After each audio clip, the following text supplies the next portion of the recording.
Let's talk about the queen. Not your average royal, not a tiara-wearing, wave at the crowd, sip some tea kind of queen. No, this is Hera, goddess of marriage, queen of Olympus, and possibly the angriest wife in all of mythology. But before you roll your eyes and say, "Ah, another jealous goddess," let's pause. Because Hera's story isn't about petty revenge. It's about what happens when you're trapped in a divine marriage to a shape-shifting adulterer with thunderbolt privilege. When the whole world applauds your husband's conquests while expecting you to smile, sit still and keep Olympus running smoothly. This is not a story about jealousy. It's a story about rage, and not the loud, explosive kind. The slow, simmering, insidious kind. The kind that curdles behind the eyes and poisons the air. You see, Hera wasn't born bitter. She was born royal. Daughter of Cronus and Rhea. Yes, that Cronus. The child-devouring one. She was swallowed whole like her siblings, and then vomited back up after Zeus pulled off his famous Emetic rebellion. And when the Olympians rose to power, Hera stood by Zeus as queen. But being queen didn't mean control. It meant being the official face of a crumbling institution. It meant smiling while your husband seduced mortals disguised as bulls, swans, and golden showers.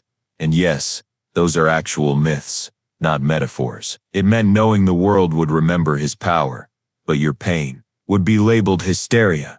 Hera didn't sign up for this. She didn't choose betrayal as a love language. But Olympus has a cruel sense of humor, because the goddess of marriage, protector of sacred unions, was trapped in the most toxic one imaginable. And still, she stayed. Why? Because this wasn't just personal. It was political, symbolic, cosmic. To leave Zeus would be to question the structure of Olympus itself. To admit that even gods can't make love work. To admit that maybe, just maybe, marriage isn't always sacred.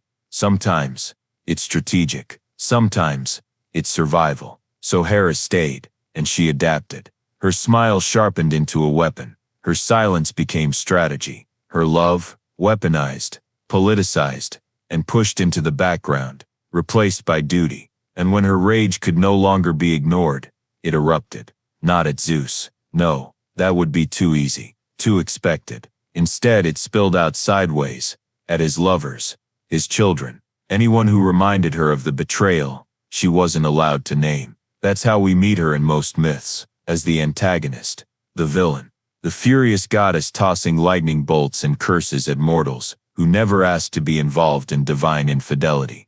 But let's flip that lens. Imagine being cheated on repeatedly, in public. Imagine being mocked for reacting. Imagine the world turning you into the monster, while praising the man who keeps breaking vows. And now imagine you're immortal. You can't leave. You can't die. You can't forget.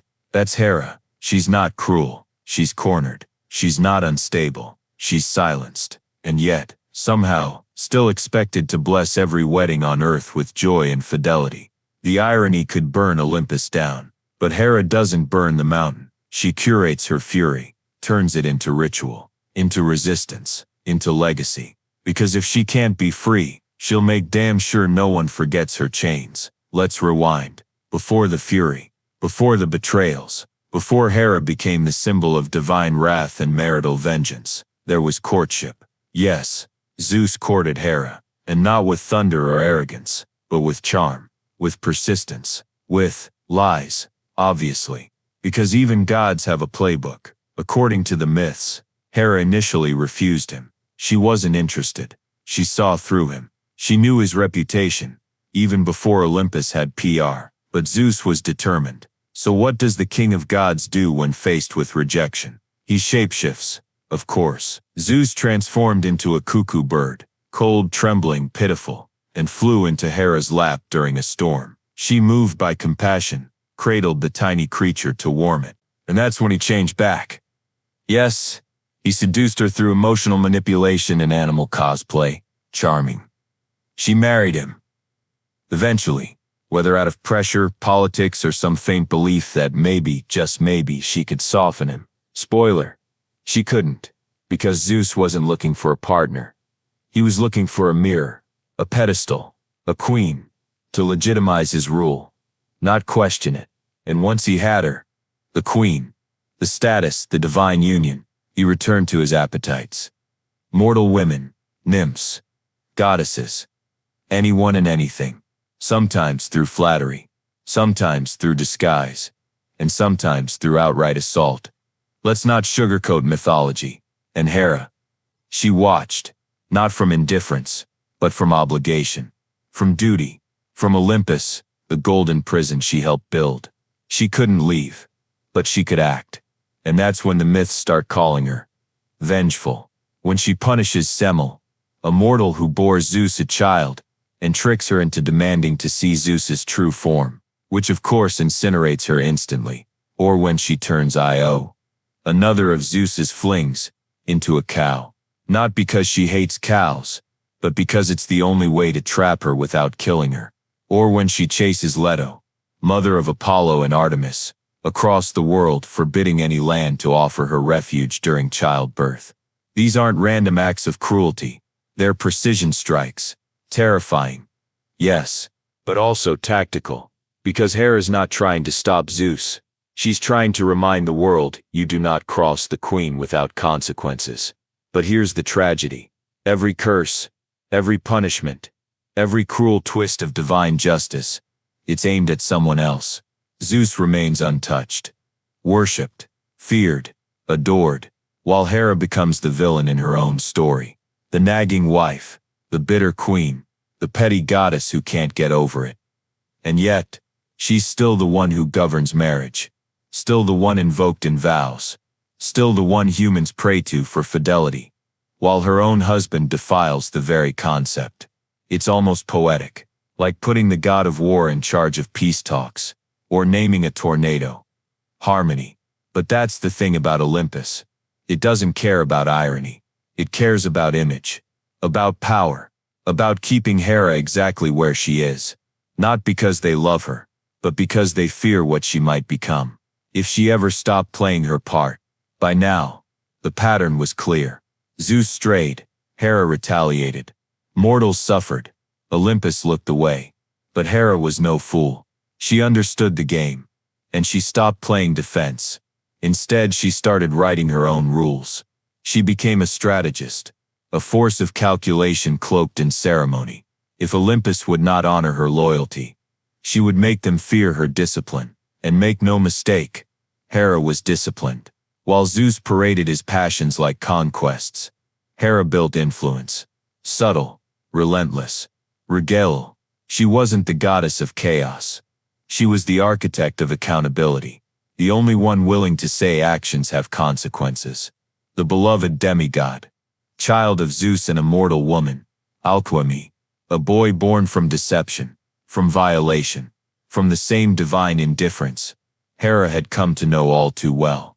And so she intervened, not by striking him down in infancy, but by crafting a lifetime of hardship. 12 trials designed not to kill him, but to test the very legacy Zeus tried to create. It was cruel, yes, but also poetic.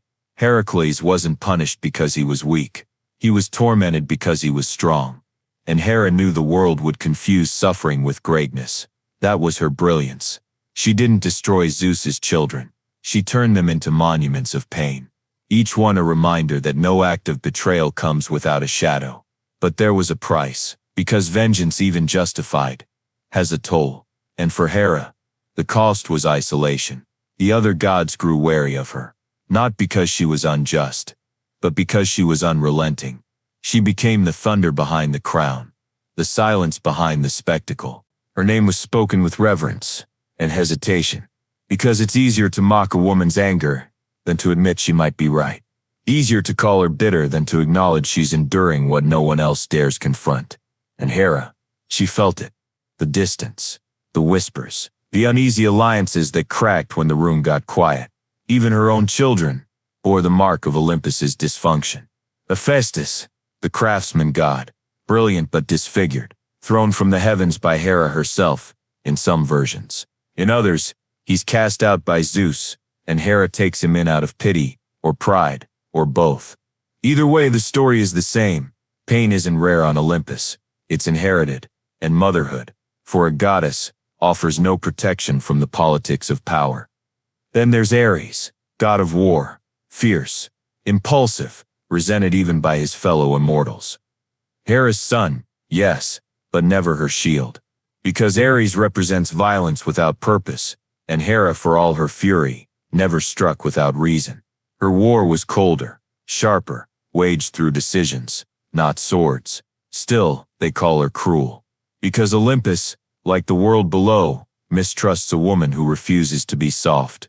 For all her titles, goddess, queen, protector of marriage, Hera was, above all, alone. Not physically. She was constantly surrounded. Temples, priests, processions, prayers. Her name echoed from mountaintops to marketplaces.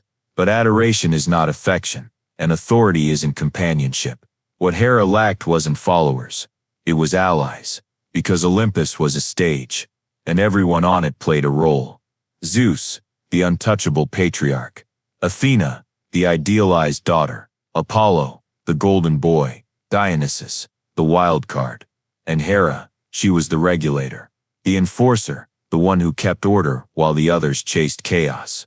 But behind the gold-trimmed facade, Hera was trapped, not by walls, but by expectations.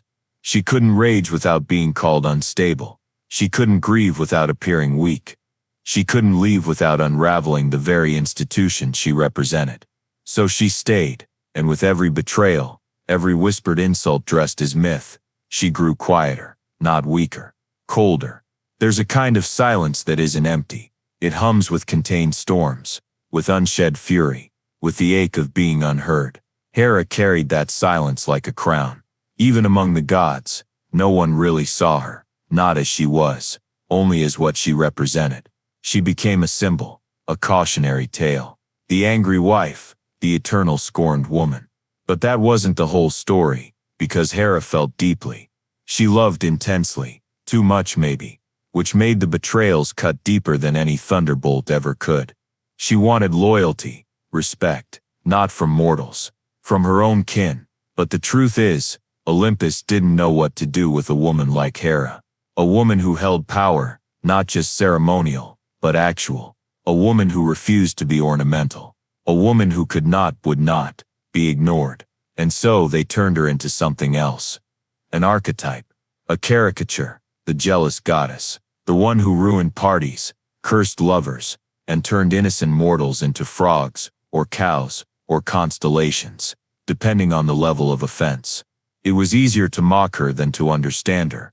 Easier to say she hated love than to admit she was betrayed by it. Because deep down, Hera wasn't just the goddess of marriage.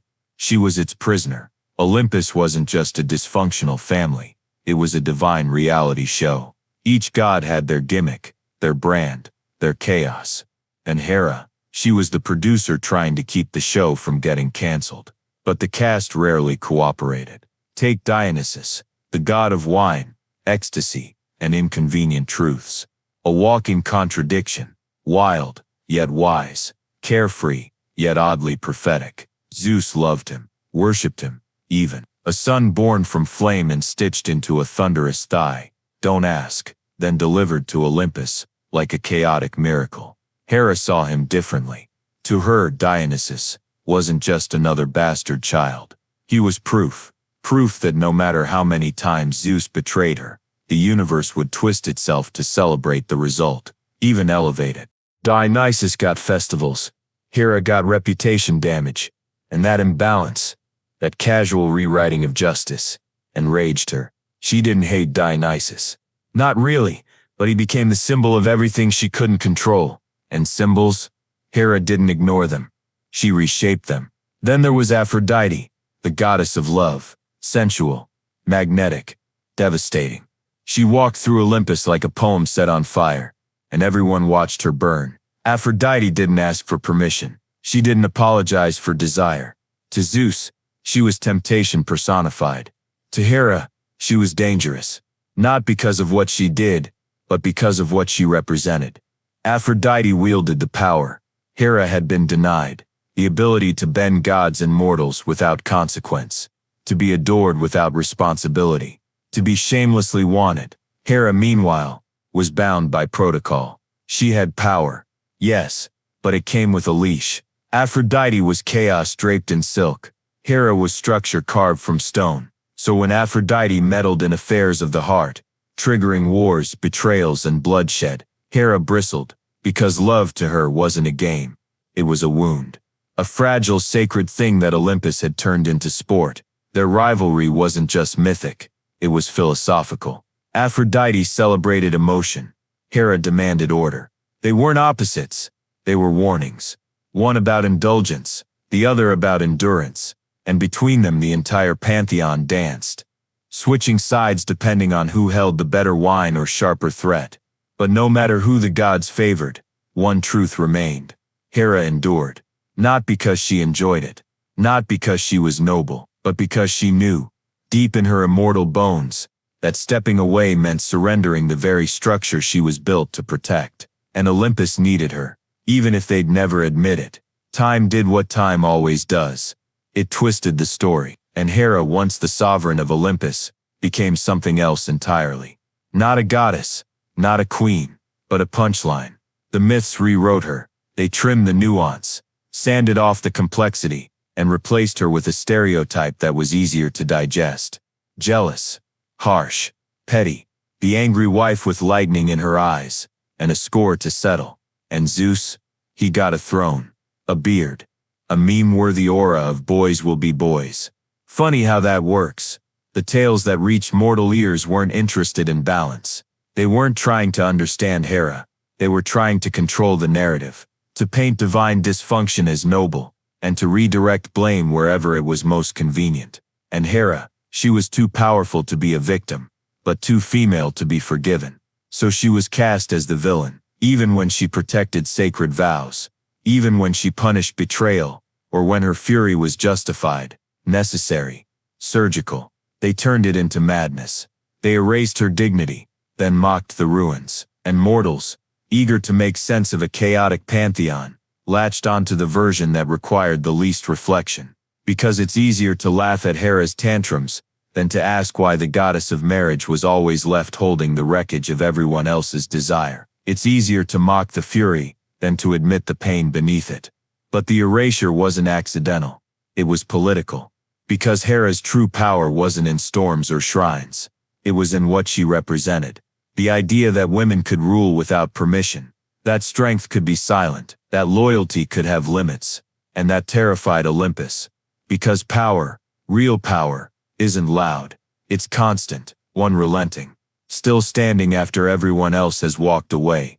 She never stepped down, not when ignored, not when misunderstood, not when her story was stripped of consent and rewritten to fit someone else's comfort. She stayed.